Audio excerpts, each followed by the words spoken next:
Salam, haleluya. Saya hambanya Burhanuddin Haji Usman.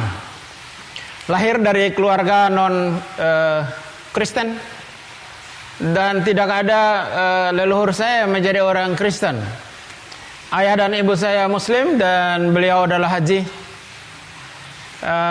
Ketua Partai Persatuan Pembangunan sejak dari zamannya Naro, Haji Naro. Nah, lalu dia anggota DPRD. Nah, saya dibesarkan dari keluarga itu Haji Usman.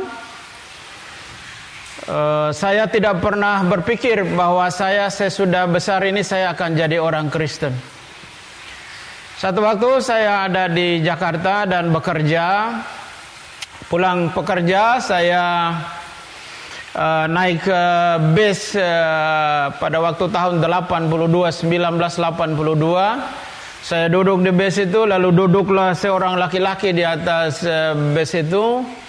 Nah, lalu laki-laki ini bawa dua tentengan ikatan yang saya pikir dulu itu adalah agenda. Kalau agenda saya kepingin minta satu. Lalu saya bertanya kepada beliau, apakah Bapak bawa agenda? Dia jawab saya, ini bukan agenda deh, ini kitab sucinya orang Kristen katanya. Lalu saya bertanya lagi, apakah Bapak orang Kristen? Oh, saya bukan orang Kristen deh, kata dia. Nah, kalau Bapak bukan orang Kristen, lalu Bapak siapa? Nggak boleh loh bukan orang Kristen bawa-bawa Alkitabnya orang Kristen, haram, saya bilang gitu. Nah, lalu saya berkata kepada beliau, di dalam Islam itu imam dan mukmim itu sama saja. Jadi apa yang membedakan antara Bapak bukan orang Kristen lalu Bapak bawa Alkitabnya orang Kristen? Oh, saya ini bukan orang Kristen, tapi saya ini adalah pendetanya orang Kristen. Oh, apa perbedaan pendeta dengan orang Kristen? Saya tanya di dalam bis itu. Lalu dia menjawab saya, perbedaannya orang Kristen itu adalah pendeta dengan orang Kristen adalah pendeta itu sudah 90% melakukan firman Tuhan, sementara orang Kristen baru 25% melakukan firman Tuhan. Kata beliau. Tapi apa yang beliau katakan sesudah saya jadi pendeta benar juga, saudara. Bukan berarti bahwa semua pendeta sudah melakukan firman Tuhan 90 bahkan 100%. Kalau ada pendeta, ada orang Kristen, ada aktivis gereja yang mengatakan bahwa dia sudah melakukan firman Tuhan 90 bahkan 100%. Orang itu sudah tidak ada di bumi. Dia sudah diangkat karena dia orang sempurna. Kita semua, pendeta, penginjil, hamba Tuhan, orang Kristen, tidak ada yang sempurna. Kita semua setiap hari disempurnakan oleh pengorbanan Yesus Kristus. Jadi dengan bahasa saya, kalau ada orang Kristen yang jatuh dalam dosa, jangan ditinggalkan, jangan dibuang, jangan dijauhi. Tarik mereka kembali kepada jalan Tuhan. Kalau ada orang-orang yang jauh dari Tuhan, jangan tinggalkan mereka, tarik mereka, biarkanlah mereka, yakinkan mereka bahwa mereka tetap berdiri tegak di sebelahmu. Karena untuk itulah engkau hidup, bukan hanya untuk dirimu, tetapi juga untuk orang lain. Jadi akhirnya dari pembicaraan itu, lalu dia bertanya kepada saya, adek agamanya apa? Saya bilang saya Muslim. Oh, lalu dia copot dari ikatan itu, lalu dia memberikan kepada saya satu Bible, Alkitab dia berikan kepada saya. Lalu dia turun, kami berpisah. Sejak dari peristiwa itu saya tidak lagi ketemu dengan beliau. Saya tidak tahu namanya siapa, dari gereja mana, organisasi apa, saya nggak tahu. Akhirnya saya bawa Alkitab itu pulang ke rumah. Nah, lalu beberapa 2 minggu sesudah saya Alkitab itu ada di rumah, saya ingin mempelajari ini Alkitab. Apa isinya kitabnya orang Kristen?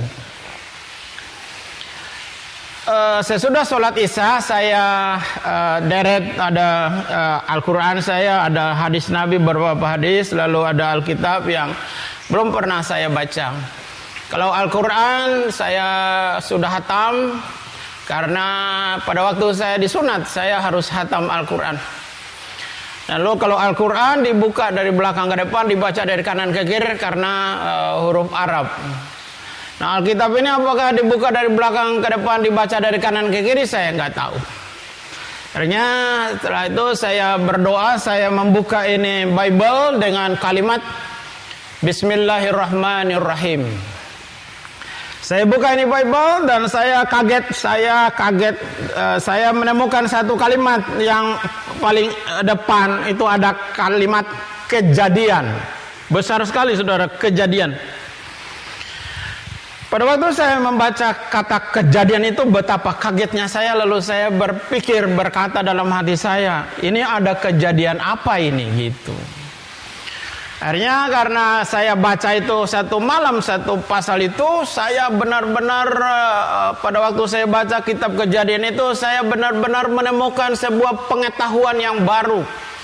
Kenapa saya menemukan sebuah pengetahuan yang baru? Karena agama saya Islam tidak menceritakan bahwa Tuhan hari pertama Tuhan menciptakan apa, hari kedua apa, hari ketiga apa, hari keempat apa, hari yang kelima apa, itu enggak ada. Tuhan menciptakan manusia hari yang ke-6 dan 6 masa Tuhan menciptakan alam semesta. Demikian kata Al-Quran. Tapi begitu saya baca Bible, saya mendapatkan pengetahuan yang baru. Jadi saya tahu dari Bible bahwa Tuhan menciptakan hari pertama ini, hari kedua ini, hari ketiga ini, hari keempat ini, hari yang kelima ini. Lalu saya berpikir, sesudah saya membaca, berpikirlah saya, rupa-rupanya kitab ini bagus. Kenapa bagus? Karena memberi pengetahuan. Karena memberi pengetahuan, akhirnya saya baca setiap malam, lupa ama ngaji saking enaknya ini baca Alkitab. Saya tidak pernah ngantuk kalau baca Bible. Heran orang Kristen banyak ngantuk kalau baca Alkitab. Yang merasa diri, jangan tersinggung, jangan marah, tapi harus bertobat. Saya sampai ngototnya saya baca Alkitab ini, saudara. Alkitab ini saya ini sudah tidak ada bentuknya. Sudah seperti ini kitab Mazmur. Ini lagi, ada lagi kitab Yehezkiel, kitab Ratapan, sudah seperti ini, saudara. Jadi saya baca setiap malam ini Bible karena memberikan pengetahuan.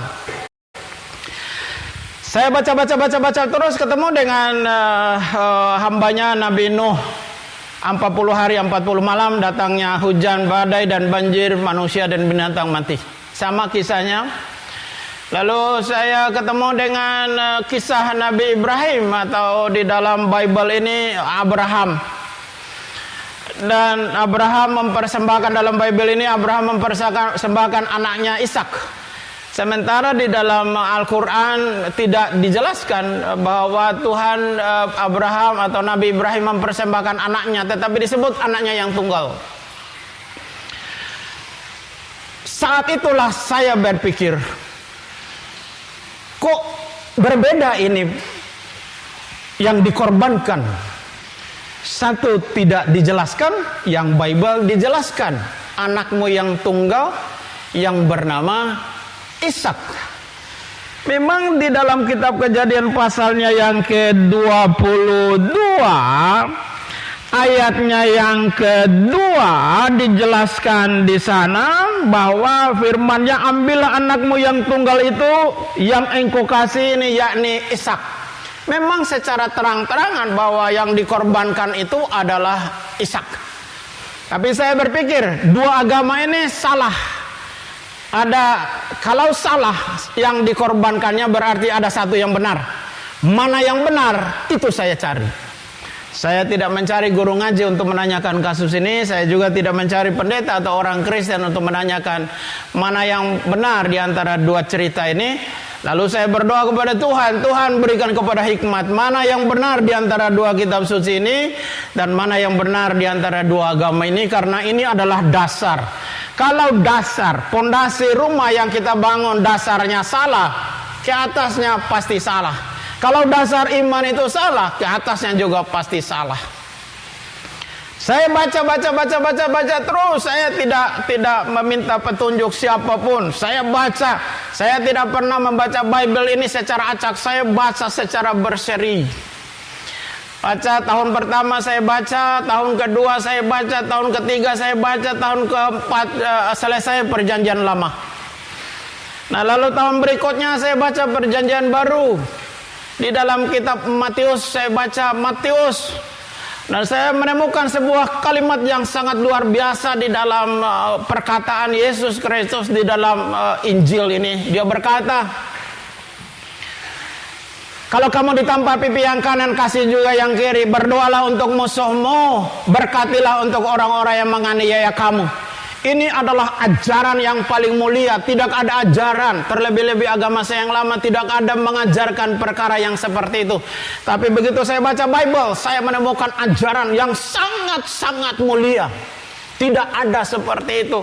Kamu ditampar pipi yang kanan, kasih juga yang kiri. Berdoalah untuk musuh, memintalah berkat untuk orang-orang yang menganiaya kamu. Itu semua ada di dalam Bible dan itu perkataan Yesus Kristus. Saya terus membacanya di kitab Matius pasal yang ke-28 ayat yang ke-18. Saya membaca satu kalimat yang sangat-sangat luar biasa. Kalimat itu berbunyi demikian. Perkataan Yesus Kristus pasal yang ke-28 ayatnya yang ke-18 dari kitab Matius. Kepadaku telah diberikan segala kuasa di langit dan di bumi. Jadi Yesus Kristus itu berkuasa di langit dan di bumi. Saya kembali buka, saya punya kitab Al-Quran dan saya membuka di dalam surat 3 Ali Imran ayat yang ke-45. Allah Subhanahu wa taala berfirman kepada hambanya Nabi Muhammad. Dan lalu Nabi Muhammad menuliskannya di dalam sebuah ayat di dalam Ali Imran 3 ayat yang ke-45. Demikian. Isabnu Maryama wajiham fid dunya wal akhirah. Apa artinya? Sesungguhnya Isa anak Maryam atau Yesus Kristus putra Maryam, dialah yang terbesar di dunia dan di akhirat. Saya menggabungkan antara surat Ali Imran 3:45 dengan Matius pasal yang ke-28 ayat yang ke-18. Matching, cocok. Satu nama yang disebutkan oleh dua kitab ini, nama Yesus Kristus yang berkuasa di langit dan di bumi, nama Isa Al-Masih yang berkuasa di dunia dan di akhirat.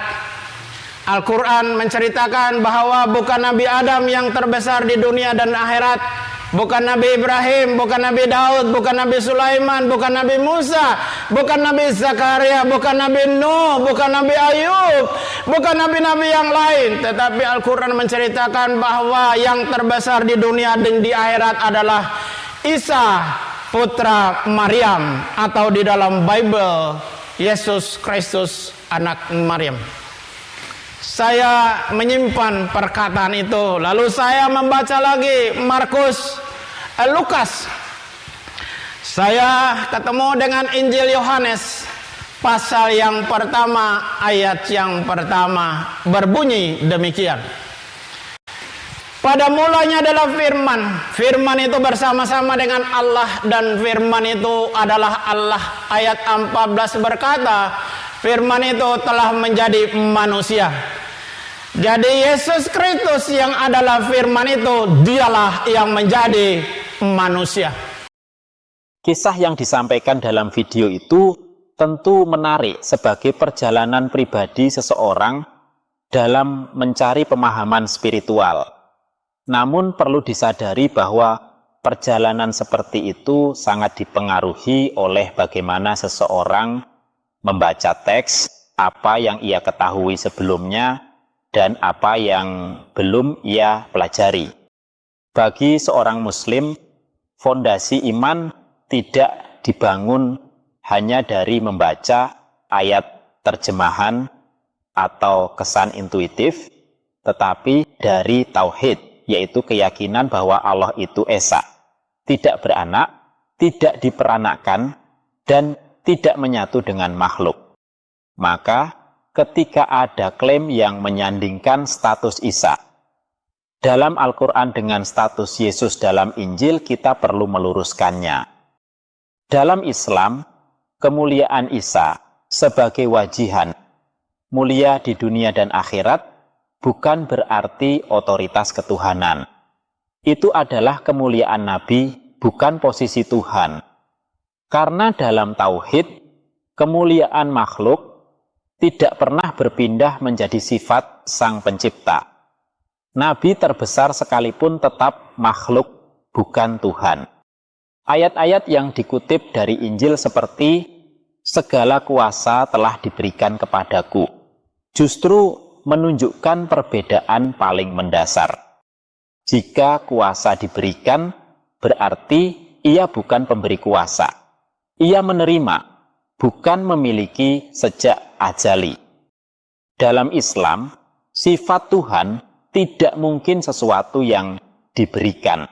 Ia selalu memiliki tanpa awal dan akhir. Begitu pula konsep logos menjadi daging dalam Yohanes. Dari perspektif tauhid, ide bahwa Tuhan turun menjadi makhluk adalah kontradiksi langsung terhadap keesaan dan kesempurnaannya. Sang Pencipta tidak berubah hakikat menjadi ciptaan. Yang berubah adalah makhluk, bukan Tuhan. Perbedaan-perbedaan ini bukan soal siapa lebih baik, tetapi soal kerangka teologi yang benar-benar berbeda. Kristen melihat keselamatan melalui inkarnasi. Islam melihat keselamatan melalui wahyu dan tauhid. Kristen memahami Yesus sebagai Tuhan yang turun ke bumi. Islam memahami Isa sebagai Nabi Agung yang membawa tanda-tanda kekuasaan Allah. Ketika dua fondasi ini tidak sama, maka kesimpulan teologis pun pasti berbeda. Dengan memahami itu, kita bisa menghormati kisah spiritual seseorang tanpa ikut hanyut pada kesimpulan yang tidak sesuai logika akidah. Dalam Islam, kebenaran tertinggi bukan apa yang menyentuh perasaan, tetapi apa yang ditegakkan oleh wahyu yang terjaga dan konsisten dengan prinsip tauhid. Itulah bedanya. Kita tidak menolak Isa. Kita menempatkannya di posisi yang tepat sebagai Nabi Agung, bukan Tuhan. Dan ketika fondasi tauhid itu lurus, seluruh kemuliaan para nabi tidak pernah menyalahi batas antara Sang Pencipta dan ciptaan.